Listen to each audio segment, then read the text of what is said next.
On a crisp morning, Cassandra Brooks prepared for what she thought would be a routine day in her new town. Recently promoted to chief of police, Cassandra had just moved to Cederville, a small but bustling town nestled in rolling hills and open fields. She hadn't yet introduced herself to her precinct in person, preferring to spend a few quiet days getting a feel for the town she would now call home. For years, she had served in larger, more challenging cities, facing difficult situations daily. Her new position was a hard-won promotion and a chance to bring a fresh perspective to Cederville's precinct, known for its tight-knit, but sometimes set-in-its-ways officers. Cassandra blended in easily with the townspeople, wearing casual clothes instead of her uniform, and choosing her modest, older car over the newer department-issued vehicle. She wasn't a fan of making a grand entrance. She liked to observe and quietly adapt before making significant changes. Driving through the sleepy streets that morning, Cassandra planned to pick up breakfast from a local diner. One she had heard was popular among both locals and the officers she would soon lead. She wanted to experience the town as a resident, not as an officer, hoping to understand its pulse before stepping fully into her new role. As she drove down Main Street, Cassandra spotted two young officers in a patrol car a few cars behind her. She had heard about the department's younger recruits, eager and full of ambition, ready to make a difference. She thought back to her early days on the force, remembering but instead, she decided to observe how the officers handled this situation, using it as a unique opportunity to see her new team's approach with the public. The officers' suspicions seemed to grow with every answer she gave. Her calm, unruffled demeanor seemed to make them even more uneasy, as if they couldn't quite figure her out. Cassandra watched as they exchanged tense glances, Ben murmuring something into his radio to call for backup. Around them, a few passers-by began to gather, casting curious looks at the scene unfolding before them. In a town like Cederville, where everyone knew everyone, it wasn't often that someone was pulled over, especially someone unfamiliar. Whispers started circulating among the bystanders as people tried to piece together who Cassandra might be. As Josh pressed her with more questions, his tone growing firmer, Cassandra couldn't help but feel a strange mix of amusement and frustration. She admired their dedication to following protocol, but she also felt a pang of disappointment at their quick judgment. While they weren't outwardly rude, their wariness toward her, based solely on her appearance and unfamiliarity, revealed a bias she had hoped wouldn't be so evident in Cederville's officers. The growing crowd of onlookers didn't help either. She could sense the confusion and tension building around them, with some people even stepping forward, as if they recognized her. But before anyone could intervene, another patrol car arrived. An older officer, whom she recognized from the precinct's personnel files as Officer Martinez, stepped out and made his way toward them. His face registered a flicker of recognition as he saw her, and Cassandra watched his eyes widen with sudden understanding. Martinez's face turned from surprise to barely concealed disbelief as he took in the scene, quickly assessing the awkward standoff between his colleagues and the woman they didn't yet know was their new chief. With a tone that was both respectful and slightly alarmed, Martinez greeted Cassandra by name, his voice carrying just enough volume to be heard by Josh and Ben, whose faces paled in an instant. Their initial surprise turned to shock as they realized who they had just stopped. Cassandra watched as embarrassment, confusion, and a hint of fear flashed across their faces, knowing that they now understood the full gravity of their actions. Cassandra Brooks hadn't come to Cederville to shake things up overnight. Her reputation as a fair but no-nonsense officer preceded her, but she knew small towns were different.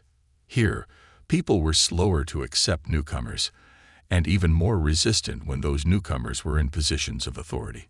Cederville's officers, like many, were a mix of seasoned locals and younger recruits looking for the next rung up the career ladder. Cassandra's aim was to make real connections within her team, bridging the gap between experience and new perspectives. Cassandra's journey to this moment had been hard-earned. She grew up in a community not unlike Cederville, where everyone knew each other and trust was built over years. She'd worked her way up in a large urban department, navigating challenging situations in diverse communities. Her path had been far from easy, especially as a woman of color in law enforcement. Her rise to the rank of chief in Cederville was a culmination of years of dedication and resilience, as well as her willingness to confront uncomfortable truths, both in her personal life and in her work. But she also knew that her promotion came with its own set of challenges, including some resistance from Cederville's older officers, many of whom had served the community for decades and were wary of her ideas for change. Now, as she looked at the two young officers, Josh and Ben, who were still processing the revelation that they'd stopped their new boss, Cassandra recalled her own early days on the force. She understood what it felt like to be young, eager, and slightly unsure of oneself. There were always pressures, both internal and external, to prove your worth, to make an impact, and to show that you belonged. But she also knew that sometimes this eagerness could lead to rash decisions, like pulling over someone simply because they seemed out of place. After the initial shock wore off, Josh and Ben stumbled over themselves, trying to apologize. They looked at each other, clearly at a loss for how to handle the situation, their faces flushed with embarrassment. Martinez, who had known exactly who she was the moment he stepped out of his patrol car, gave them a sympathetic but stern look, silently urging them to regain their composure. Cassandra gave a slight nod, signaling that it was okay and that they could speak freely. She wanted them to understand that this was a moment for growth, not reprimand. "Ma'am," Josh finally managed, swallowing his pride and trying to steady his voice. "I'm so sorry. We didn't realize." Cassandra held up a hand to stop him. "It's all right, officer. You were doing your job. I appreciate that," she said calmly, her voice steady and reassuring. She could see the relief flood his face, but she wasn't about to let them off the hook entirely. "But there's something here we need to talk about. Let's go over what just happened. What led you to pull me over?" Josh hesitated, glancing at Ben, who gave him a slight nod. "Ma'am, we saw a car we didn't recognize, and, well, you seemed to be driving slowly, kind of scoping the area," Josh said, fumbling slightly for the right words. He was struggling to articulate his reasoning, trying to make it sound more legitimate in hindsight. Cassandra didn't let him off easily. She remained silent, waiting for him to continue. "And, well, we thought, maybe there was a chance you were lost," he offered weakly, realizing how thin his justification sounded. In truth, their decision had been based on an assumption, a combination of seeing an unfamiliar face and a car that didn't quite fit their expectations. They hadn't recognized her, that much was clear. But what wasn't clear was why they had felt the need to stop her, beyond the vague suspicion that she didn't belong. Cassandra nodded, letting his words settle. "Officer, let me ask you this," she began, her tone gentle but firm. "If I had looked different, if I had looked more familiar to you, do you think you would have pulled me over?" Josh's face flushed. He hesitated, the weight of her question bearing down on him, challenging him to look inward. He looked over at Ben, who was also avoiding Cassandra's gaze, clearly realizing the answer as well. "No, ma'am," he admitted, barely above a whisper. Cassandra watched as his defenses fell, leaving only the uncomfortable truth. Martinez watched this exchange with quiet approval, as Cassandra's approach was already proving to be effective. She wasn't just their boss. She was a mentor, someone willing to confront issues head-on without stripping away their dignity. Cassandra could tell that Josh and Ben were good officers at heart.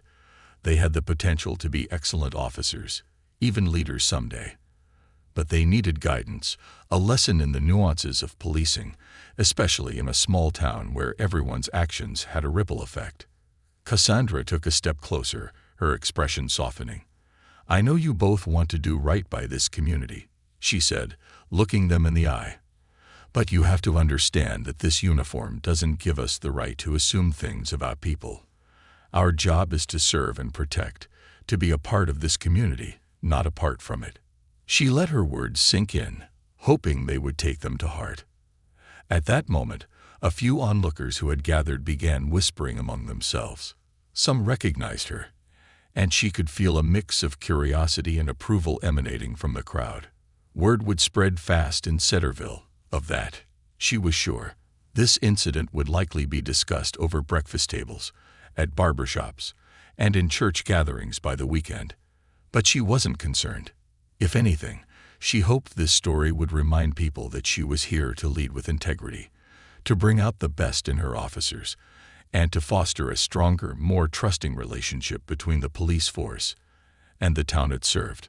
Before they parted ways, Cassandra looked at Josh and Ben one last time. "I'll see you both at the precinct tomorrow morning. Let's go over this in a bit more depth, shall we?"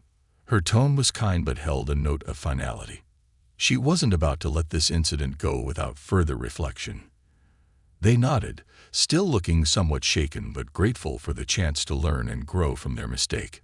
She could see a spark of determination in their eyes now, a desire to prove themselves, not just to her, but to the community they served. As Cassandra got back into her car, she took a deep breath, feeling the strange mix of emotions. She hadn't intended to make her introduction to the town in this way, but maybe this was exactly what Cederville needed. She knew there would be challenges ahead, but today had shown her that this team, however flawed, had potential. She believed that with time, patience, and perhaps a few more humbling lessons, she could help shape a force that would make Cederville proud. The next morning, the precinct buzzed with nervous energy as Cassandra arrived for her first official day as chief. News of her encounter with Josh and Ben had already spread, whispered about in quiet conversations, and exchanged glances. Some officers glanced her way with a mix of curiosity and concern, wondering if she used the incident as a power play or a chance to set an example. Cassandra, however, had different plans. She wasn't here to assert authority through fear. She wanted to build respect and cooperation from the ground up. She wanted her officers to see her as both a leader and a guide, someone who wouldn't hesitate to call out their missteps, but also someone they could rely on to support their growth. Cassandra stepped into the main office area, where a few officers were gathered around the coffee machine, whispering in low voices. They fell silent as she walked by, their gazes following her with a mixture of respect and trepidation. She acknowledged them with a nod and moved into the conference room, where she had asked Josh, Ben, and a handful of other officers, including Martinez, to join her for a discussion. As they filed into the room, Josh and Ben looked noticeably tense, their faces marked by a lingering embarrassment. The gravity of the previous day's events seemed to weigh heavily on them, evident in their downcast expressions. They had spent a restless night contemplating the incident, knowing that it had painted them in a less than favorable light. But more than that, they were grappling with the lesson Cassandra had subtly imparted, the responsibility of wearing the badge, and the harm that came from quick judgments.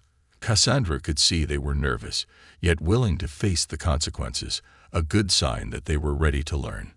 Once everyone was seated, Cassandra began without preamble, addressing the room in a calm, steady voice. Yesterday was, let's just say it was an unconventional introduction. She started, a hint of a smile crossing her face. A few chuckles rippled through the room, breaking some of the tension. Even Josh and Ben cracked faint smiles, though their cheeks flushed slightly. But I believe it was an important moment. She continued, her tone turning serious. Not just for Josh and Ben here, but for all of us. This job, as I'm sure you all know, is more than enforcing the law. It's about understanding people, understanding this community, and recognizing that every person we interact with deserves our respect. No one should feel targeted or unwelcome in their own town. She glanced at Josh and Ben, who shifted in their seats, looking both humbled and attentive. I know that as officers, we're trained to be vigilant, to look for signs, to be cautious. And that's a good thing. It keeps us safe. It keeps the community safe. But there's a fine line between caution and assumption. We all have to be mindful not to let our biases, conscious or unconscious, dictate how we treat people. Cassandra let her words hang in the air, allowing them to sink in. She could see her officers processing her message, some nodding slightly, others looking thoughtful. This wasn't a lecture.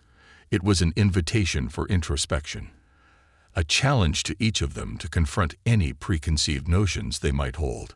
Martinez, who had seen Cassandra's tactful approach the day before, spoke up, adding his perspective to the conversation.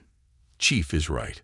We've all been in situations where it's easy to assume, to act on a hunch.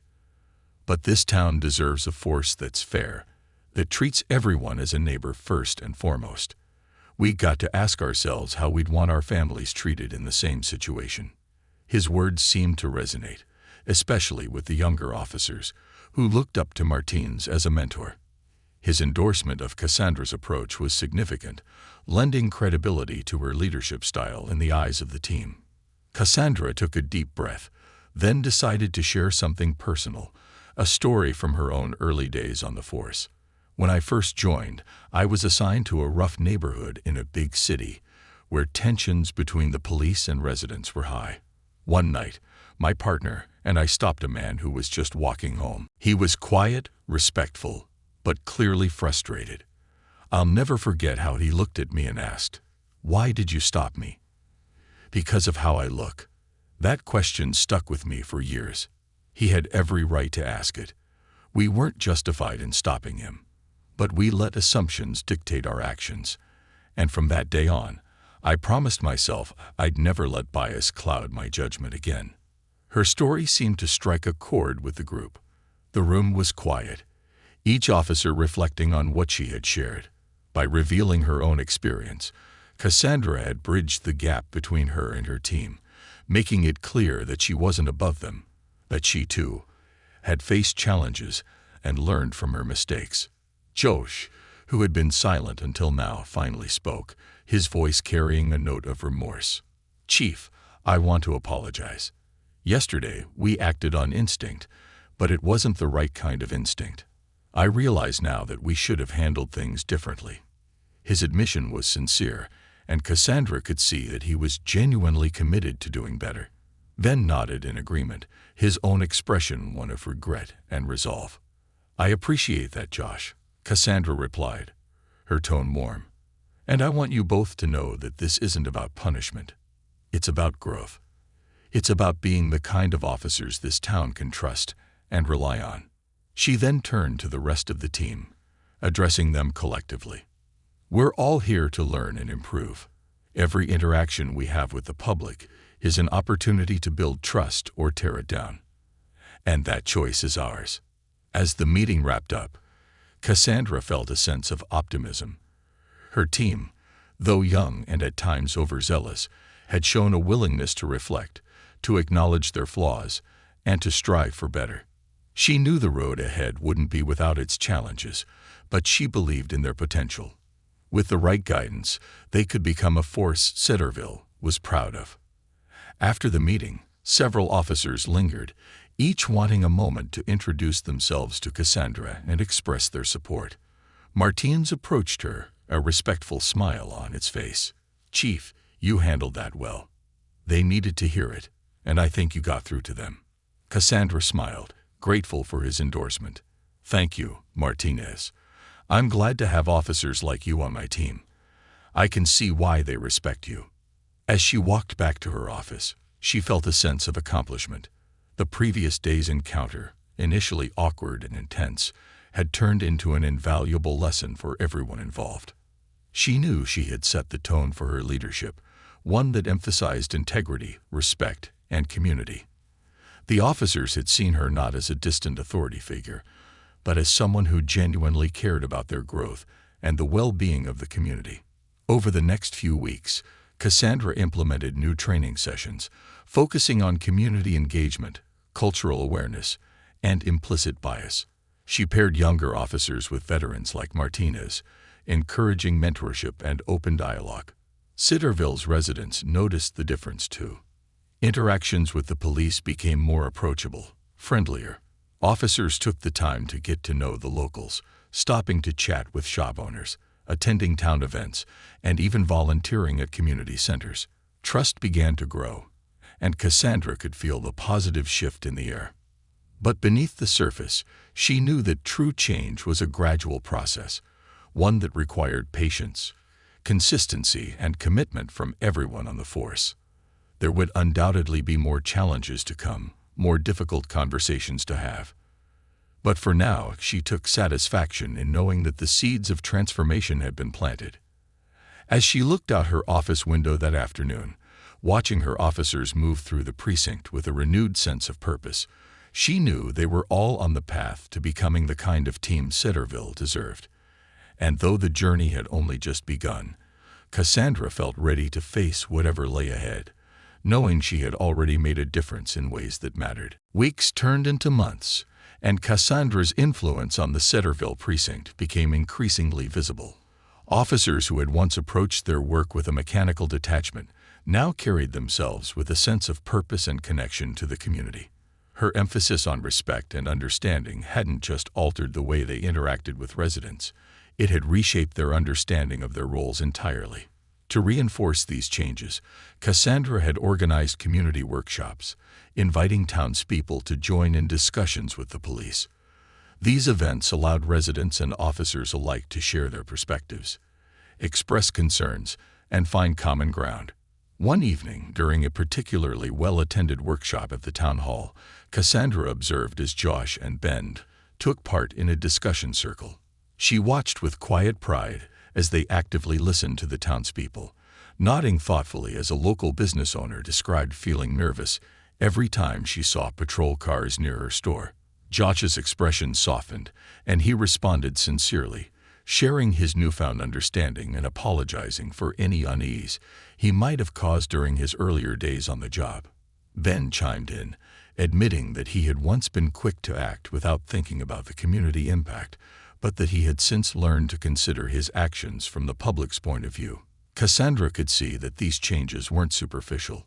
Her officers were genuinely transforming. The townspeople had taken notice too. Where there had once been tension, now there was a growing sense of mutual respect. Parents began bringing their children to meet the officers, showing them that they could trust law enforcement. Local shops started extending small gestures of appreciation, offering officers coffee or snacks during their shifts, and the officers responded in kind, supporting local businesses whenever they could. The workshops had fostered open communication, helping people to see each other as individuals rather than mere roles or uniforms. However, not everyone welcomed the changes. A small faction within the precinct, made up of a few older officers resistant to the new approach, watched Cassandra's efforts with skepticism.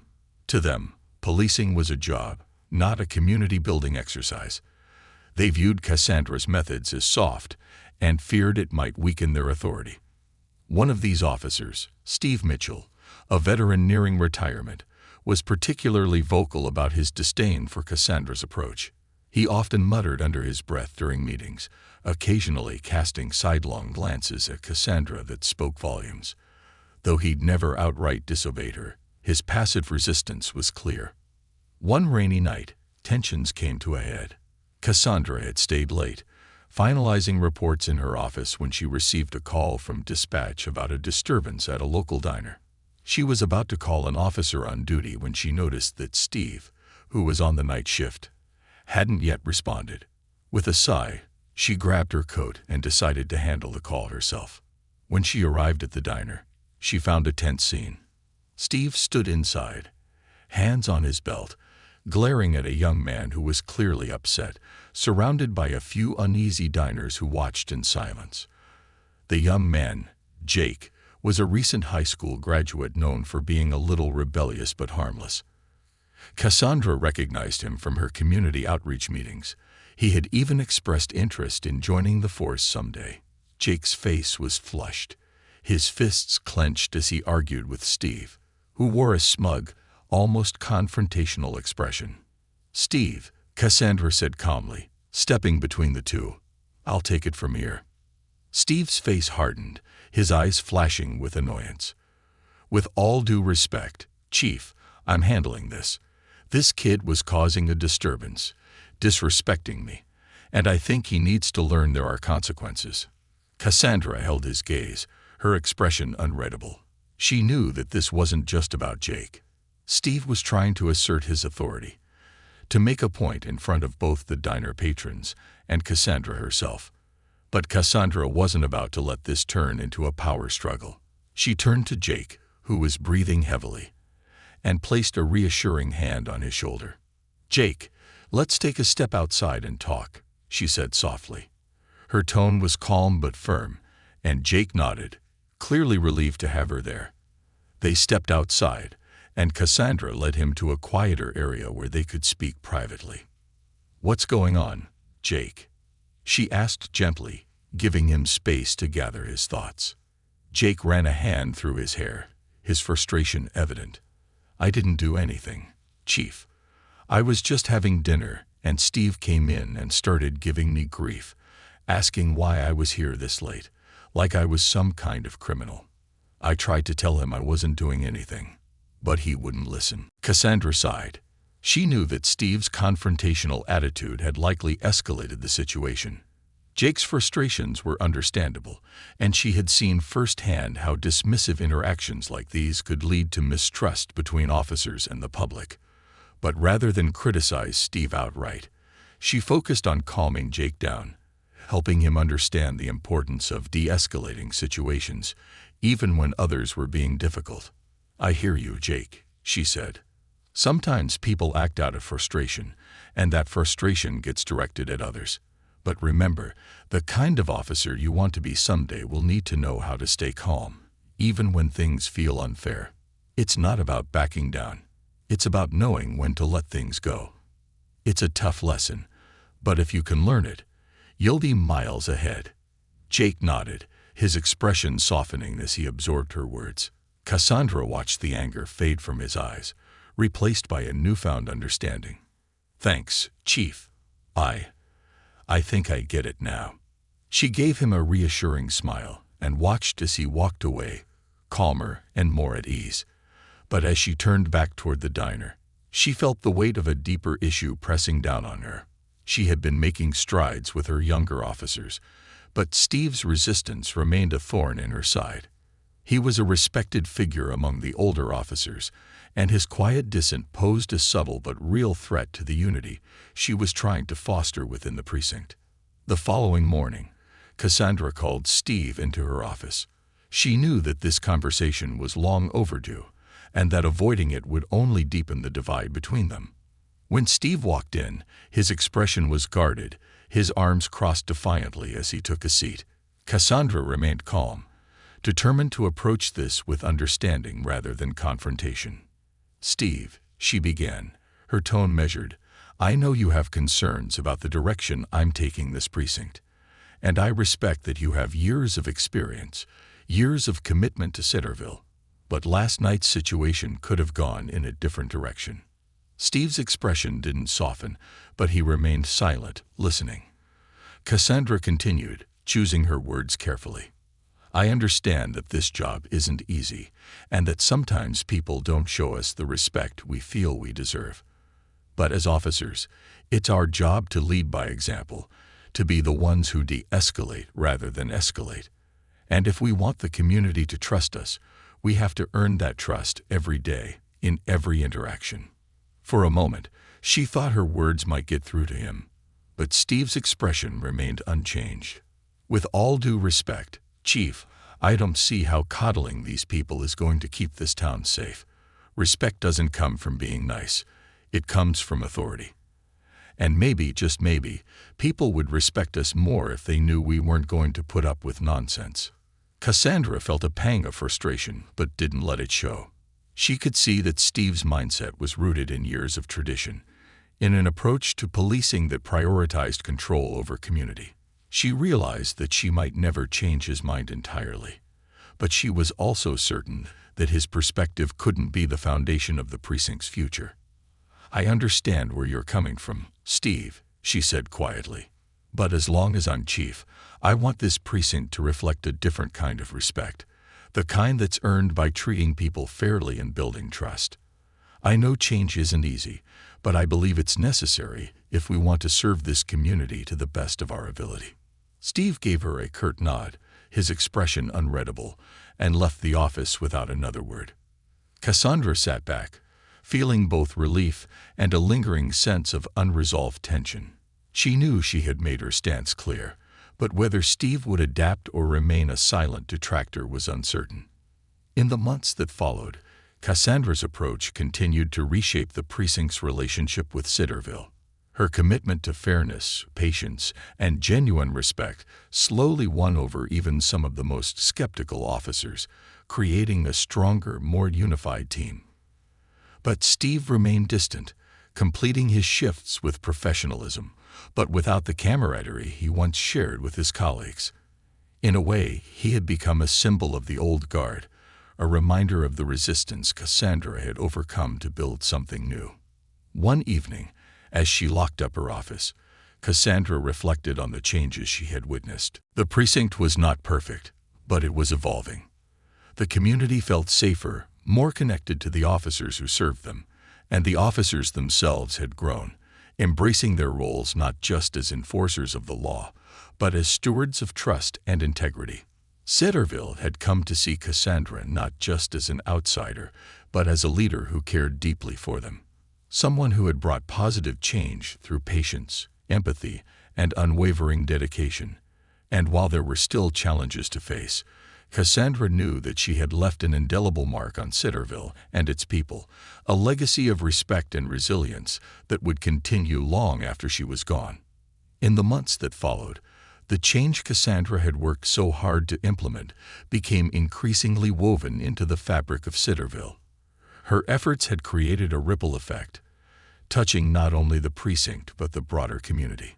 Neighbors began to rely on officers not just as authorities, but as familiar faces who had proven they cared about Cederville's well-being. However, Cassandra knew that the path to change was never linear, and in every transformation, there were challenges that tested both the leader and those following the vision. Cederville, despite its small size, was no stranger to the occasional crime. Recently, a string of petty thefts had unsettled the residents, leading to whispers of doubt and rising concerns. People in town were anxious, and the public began to look to Cassandra and her team for reassurance. Some citizens had begun to worry that the more gentle approach to policing was ineffective. Old habits and perspectives resurfaced, with a handful of locals beginning to question Cassandra's methods, wondering if perhaps the older, tougher style of policing had been better for keeping order. The tension grew one evening when a local grocery store was broken into. The culprit, a teenager from Cederville, had been caught on security cameras, but had managed to evade capture.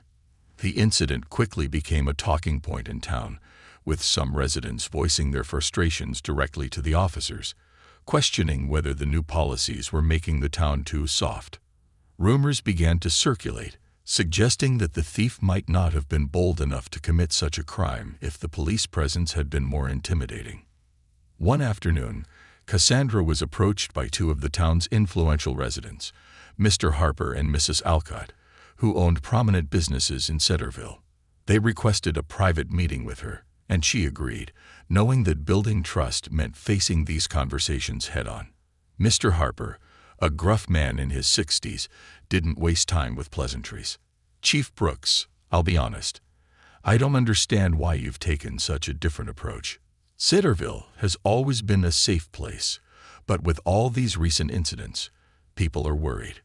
We've never had this much trouble before, and some folks think maybe it's because the precinct's gotten too relaxed." Cassandra nodded, listening patiently. She understood where Mr. Harper was coming from.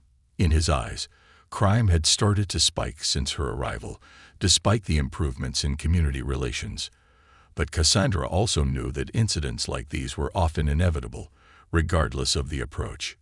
She took a deep breath and replied carefully, "Mr. Harper, I hear your concerns, and I respect them. Safety has always been my priority, and I believe that creating a strong connection between officers and the community actually prevents crime in the long run. People trust us more now, and they feel safer coming forward with information. That's something we didn't have before. Crime can happen anywhere, even in well-policed towns, but what we're building here is a foundation that addresses the root causes of these incidents rather than just scaring people away. Mrs. Alcott, who had been listening closely, nodded thoughtfully. But can't we do both? Can't we have strong enforcement while still building these relationships?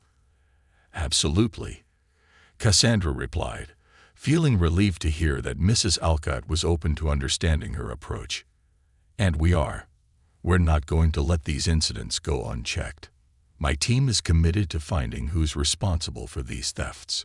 But in the meantime, we're also working to make sure that people like that young man feel they have options, resources they can turn to before they feel desperate enough to turn to crime. The meeting ended on a positive note, with Mrs. Alcott leaving reassured. Though Mr. Harper remained visibly skeptical, Cassandra didn't expect to change everyone's mind overnight. She knew that some people would always feel more comfortable with old-school, traditional methods of policing, but she also knew that the progress she had seen in her officers and the positive feedback from much of the community validated her approach. Later that night, as Cassandra sat at her desk going over paperwork, she heard a knock on her door. It was Josh, his expression serious. "Chief, I think we have a lead on the break-ins. It's not confirmed, but one of the high school kids came forward with some information about a classmate who's been struggling lately. They think he might be involved, maybe even the one who broke into the store." Cassandra nodded, feeling a mix of relief and concern. "Good work, Josh. Have you followed up with this classmate?" "Not yet," he replied, shifting uneasily. "But there's something else. A few of the officers think we should bring him in and make an example of him. Show the town we're not letting this slide. But I thought maybe we should handle this differently." Cassandra studied Josh's face, seeing the conflict there. It was a defining moment for him as an officer, a point where he could choose either to yield to pressure or to act on his principles. She could tell he was wrestling with the decision. "Josh, I appreciate your instinct to think carefully here," she said, her tone encouraging. "This isn't just about catching someone. It's about helping a young person make better choices before they get in deeper. Let's talk to him and find out what's going on first. Sometimes, when we show understanding, we get to the heart of the problem and prevent it from happening again." The next day, Josh and Cassandra met with the teenager, a boy named Alex. He was nervous and jittery, sitting across from them in the interview room, his hands fidgeting with the hem of his shirt. Cassandra could see that beneath the bravado he was trying to project, he was just a scared kid who had made a mistake. She knew that while discipline was necessary, it would be far more valuable to show him that he had options beyond this. "Alex," Cassandra began gently, "we know you've been going through a rough time. Sometimes, when people feel backed into a corner, they make decisions they regret. We're here to help, not just to punish. But we need you to be honest with us, so that we can help you move forward." Alex hesitated, his gaze darting between Josh and Cassandra. He finally spoke, his voice barely a whisper. "I didn't mean to. Things at home have been hard, and I needed to find a way to help. I didn't know what else to do." Cassandra nodded, understanding that his situation was more complicated than it seemed on the surface. She had seen cases like this before. Young people who felt trapped, with no guidance or resources to support them. She spoke with him further, learning about his family's financial struggles and the pressure he felt to contribute. Cassandra assured him that she would connect him and his family with local resources, offering support that went beyond just reprimand. Over the next few weeks, Cassandra worked closely with community organizations, helping to set up a program aimed at supporting families in need. She involved the precinct, encouraging officers to get involved and connect with families like Alex's. The initiative gained traction, and soon, more members of the community started to pitch in, providing donations, tutoring, and job placement services. Cederville's residents began to see the police force as more than just enforcers. They were helpers, allies, people who truly cared about the well-being of every individual in the town. The program was a turning point, not just for Alex, but for the community's perception of Cassandra's leadership. Even those who had initially doubted her approach began to recognize the impact it had on their neighbors and friends. And most importantly, they saw a decrease in the petty crimes that had briefly unsettled them. Cassandra's methods had created a safety net that prevented problems before they spiraled out of control, transforming the town into a place where people helped each other and took pride in their collective security. Yet Cassandra knew there would always be more work to do. There were still moments of resistance, times when she had to stand her ground against those who questioned her methods. But Cederville had changed. It had become a place where empathy and understanding formed the foundation of public safety, where officers were as much a part of the community as the people they served. And as for Alex, he turned his life around, inspired by the kindness he had been shown and the chance he had been given. He went on to volunteer in the same community program that had helped him, eventually becoming a role model for younger kids in the town. One evening, as Cassandra walked through Cederville's now bustling main square, she felt a profound sense of fulfillment. She had witnessed a transformation in her officers, in the community, and most importantly, in herself. Cederville was proof that policing could be about more than authority, that it could be about connection, compassion, and commitment to the people. The journey had been difficult, filled with moments of doubt and opposition, but it had been worth every step. As she stood there, taking in the life and warmth of the town she had come to love, Cassandra knew that Cederville's legacy would be one of unity, resilience, and hope, and she couldn't have asked for a better outcome. As time passed, Cederville's transformation continued, with Cassandra's influence reaching far beyond the confines of the precinct. The town's residents, who once viewed the police with cautious respect, now saw them as true partners in community life. Crime had dropped, but perhaps more importantly, the town had a newfound sense of unity. Neighbors looked out for one another, small businesses supported each other, and community members volunteered to help those in need. People from nearby towns even began to take notice, curious about how Cederville had achieved such a profound shift in its relationship with law enforcement. One day, Cassandra was invited to speak at a statewide law enforcement conference, her success in Cederville having gained attention among other police departments. Cassandra had mixed feelings about the invitation. While she was proud of what they had achieved, she knew Cederville's transformation wasn't something that could be neatly summed up in a presentation or replicated exactly in other places. She worried that by presenting it as a model, the nuances of their journey would be lost. Yet she also felt a responsibility to share what she'd learned, hoping that some part of Cederville's story might inspire other departments to consider a new approach to policing. When the day of the conference arrived, Cassandra took the stage before a room full of law enforcement leaders, officers, and policymakers. She began by sharing Cederville's story, but not as a straightforward success story. Instead, she focused on the difficult moments, the resistance, and the mistakes along the way. She spoke of Josh and Ben's growth, of Steve's stubbornness, and of the challenging conversations she'd had with skeptical residents like Mr. Harper. Cassandra shared her philosophy that real change wasn't about fixing a community, but about understanding it deeply and working alongside it. Her speech struck a chord with the audience, who listened intently as she explained how she had helped her officers see themselves not as distant figures of authority, but as neighbors and friends. After the speech, several officers approached her with questions, eager to understand how they could bring some of Cederville's lessons back to their own communities. Cassandra was careful to emphasize that each town had its own dynamics, its own history and people, and that any meaningful change had to start with respect for those unique qualities. "It's not about copying Cederville," she said gently to one officer who seemed eager to implement similar programs. "It's about knowing your people, truly knowing them, and letting that understanding guide your actions. Trust grows from empathy, not just from policy." Returning to Cederville after the conference, Cassandra felt a renewed sense of purpose. She was reminded of why she had taken on the challenge in the first place, and of the tremendous responsibility she had as chief. In the months that followed, She continued to foster relationships with local organizations, schools, and residents, keeping the precinct deeply embedded in the community. Cederville had become a model of community-centered policing, not because it was perfect, but because it was resilient and willing to learn from its own mistakes. Yet, Cassandra knew her work was far from over.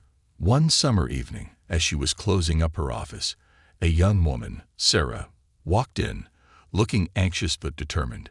Sarah was a recent college graduate and the daughter of one of Cederville's long-standing residents. She had grown up in town, watching her friends and family's interactions with the police, some positive, others strained. Now she wanted to pursue a career in law enforcement, inspired in part by the changes she had witnessed under Cassandra's leadership. "Chief Brooks," Sarah began, her voice steady but earnest, "I've been thinking a lot about what I want to do with my life, and I keep coming back to what you've done here in Cederville. I want to be part of something like that. I want to help people and build trust the way you have. I know it's not easy, but I'm ready to do the work." Cassandra felt a surge of pride. Seeing a new generation inspired by Cederville's transformation was the ultimate reward. She invited Sarah to sit down, and they spoke for hours. Cassandra shared stories of her early days in the force, the lessons she'd learned, and the obstacles she had faced. She talked about the importance of humility, of listening, and of recognizing the humanity in every person, whether they wore a badge or not. By the end of the conversation, Sarah's resolve had only grown stronger, and Cassandra offered her a position as a community liaison, allowing her to work closely with both the public and the police force. Sarah's addition to the team brought new energy to the precinct, and Cassandra watched as she quickly became a bridge between the officers and the younger residents. Sarah organized events, led discussions, and listened to the youth of Cederville, many of whom had grown up with mixed feelings about law enforcement. She brought their perspectives into the precinct, creating a two-way dialogue that further strengthened the trust Cassandra had worked so hard to build. The community's bond deepened as the younger generation began to see policing as something they could shape and participate in, rather than something imposed upon them.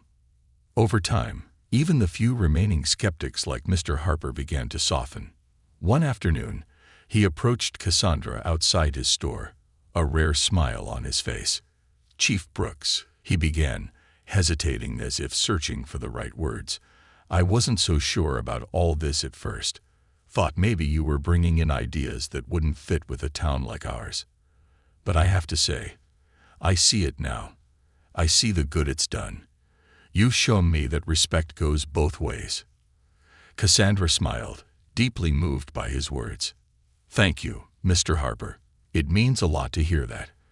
Cederville has given me as much as I've tried to give back." As the years passed, Cassandra's influence continued to shape Cederville in ways both big and small. She wasn't just the chief, she was a part of the town's heartbeat. Residents stopped her on the street to chat, kids waved to her from their bikes, and even the stubborn Steve, though retired, would nod respectfully whenever he saw her. Cassandra had not only earned the community's trust, but she had also built a legacy of mutual respect, one that would last well beyond her time as chief. On her last day before retirement, the precinct organized a surprise celebration in her honor. Officers, town officials, and community members filled the room, each wanting to express their gratitude. Josh, now a senior officer with a team of his own, gave a heartfelt speech, recalling that first encounter when he pulled her over, completely unaware of her identity. He spoke of the lessons she taught him, lessons that had shaped him not only as an officer but as a person.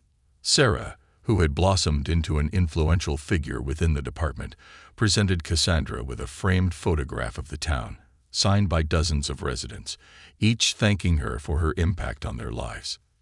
Tears filled Cassandra's eyes as she read the messages, each one a testament to the love, respect, and trust she had worked so hard to build. As she took the stage to give her farewell speech, Cassandra felt an overwhelming sense of fulfillment.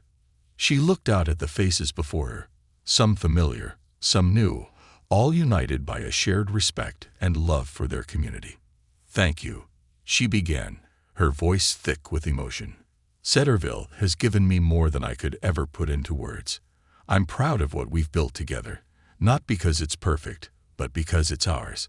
This town has shown me that when we choose empathy over assumptions and community over control, we create a place where everyone feels valued, where everyone belongs." Her words were met with applause, and as the celebration continued, Cassandra found herself surrounded by people whose lives she had touched in ways she couldn't have imagined when she first arrived. Cederville had changed her, just as much as she had changed it, and she left knowing that the town's legacy of unity, respect, and resilience would carry on. In her quiet moments, Cassandra would often think back to that first encounter with Josh and Ben, the moment that had sparked everything. She realized that, in many ways, it had been a gift, a chance to begin her journey in Cederville with a lesson, a reminder of the importance of patience, humility, and integrity. And as she left the precinct for the final time, she knew that Cederville would always be her home, a place where she had truly made a difference.